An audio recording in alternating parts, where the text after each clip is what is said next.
德国拿不出黄鼠狼步兵战车，北约可能援助不起乌克兰，对手俄罗斯弹药库存究竟有多少？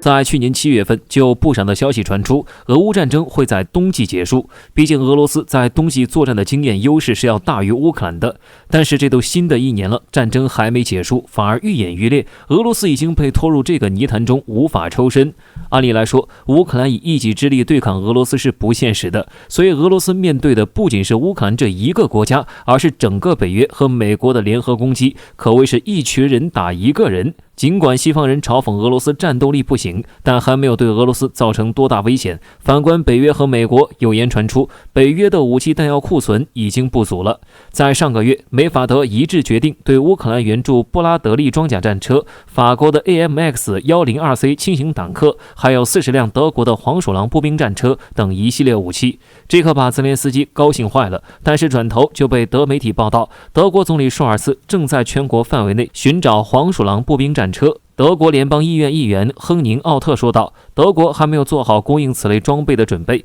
因为德国的库存已经见底。同时，德国内部的政客也说道，他们现在怀疑德国总理舒尔茨准备在哪里实现他的承诺，而且舒尔茨的话也没那么容易。据内部资料的显示，现在只有德国国企莱茵金属有60辆库存，但是这是一些有缺陷的战车，想要完全恢复还需要很长的时间。通过这件事也可以给我们透露一条重大消息，那就是北约的库存弹药真的不多了。俄乌战争爆发以后，双方的弹药正在以惊人的数量消耗，在战场上一天的消耗量就等于美国在阿富汗战争中1个月的消耗量。而且有不少美国官员在媒体间称，美国的弹药储存也接近红线，海马斯火箭炮库存也要见底。不止美国，北约也面临这个问题。英媒披露，德国现存的弹药只能维持2天的战斗损耗，这下子泽连斯基更是坐不住了。既然欧美的弹药都消耗这么严重，那么对抗整个美国和北约的俄罗斯，是不是早就弹药告急了呢？